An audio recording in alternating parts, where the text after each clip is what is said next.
On June 20th, 1987, after 10 years of intense research, the Turkish government announced to the world the discovery of Noah's Ark and the dedication of it and the surrounding area as a national park.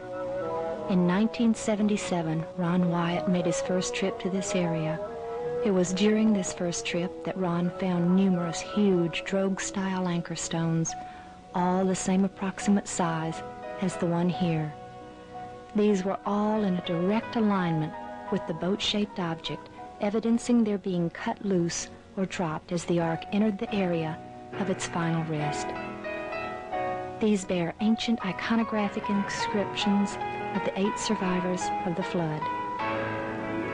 In December of 1978, an earthquake in this highly remote area dropped the soil from around the formation, allowing Ron to see for the first time the rib timbers and deck support timbers visibly exposed on the sides.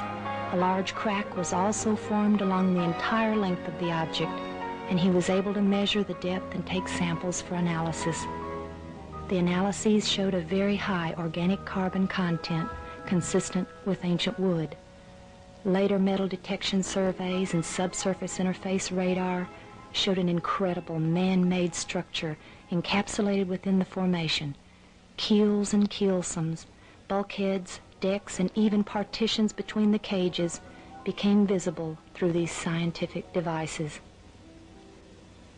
Do you believe Noah's Ark actually existed? Could the legend that sounds like a fairy tale really become proven fact? Well, the search has been going on since biblical times. And in a moment, you're going to meet some people who are positive they have found the Ark. Now, we know such claims have been made before. But a few months ago, these people came to 2020 with some new and intriguing scientific findings. We followed them to the mountains of eastern Turkey. And what you'll see is a bizarre adventure with a host of unlikely characters.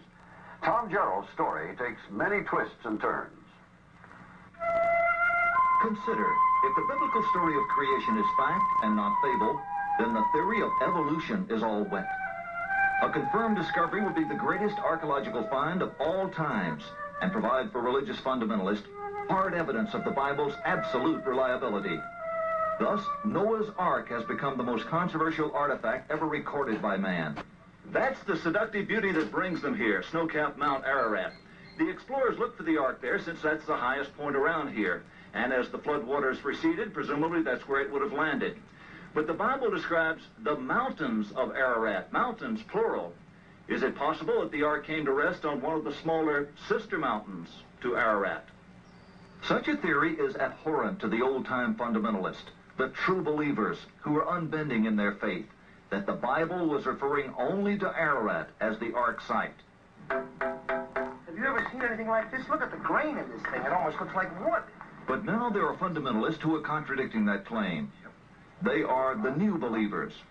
Ron Wyatt and Dave Fassel believe they have found the Ark on a slope of what the local people call Doomsday Mountain, some 15 miles south of Mount Ararat. Their Ark fever is fueled by expeditions on foot, deep into the surrounding valleys. Here, following a local Kurdish villager who drew maps on his palms, Wyatt and Fassel have made what they consider exciting and important discoveries.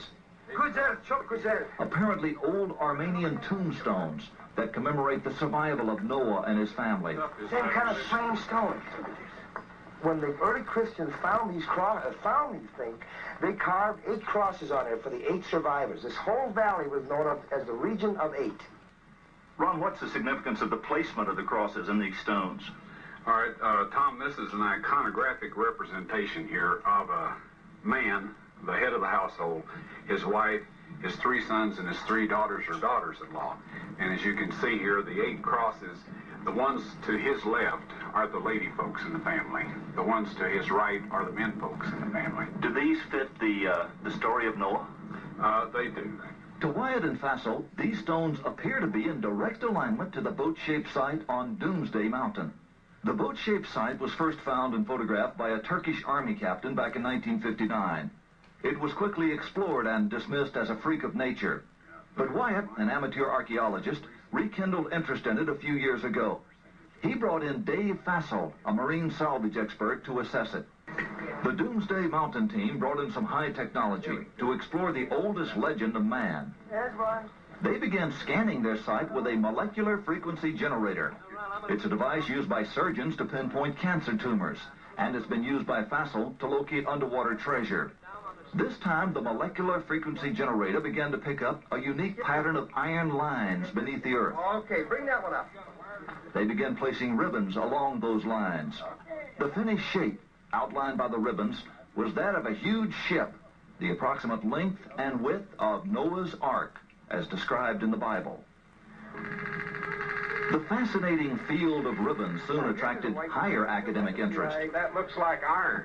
Okay. Dr. John Baumgartner, a physicist with Los Alamos Laboratories, sent samples back to the lab for analysis and confirmed that the metal they were tracing with the ribbons was indeed iron.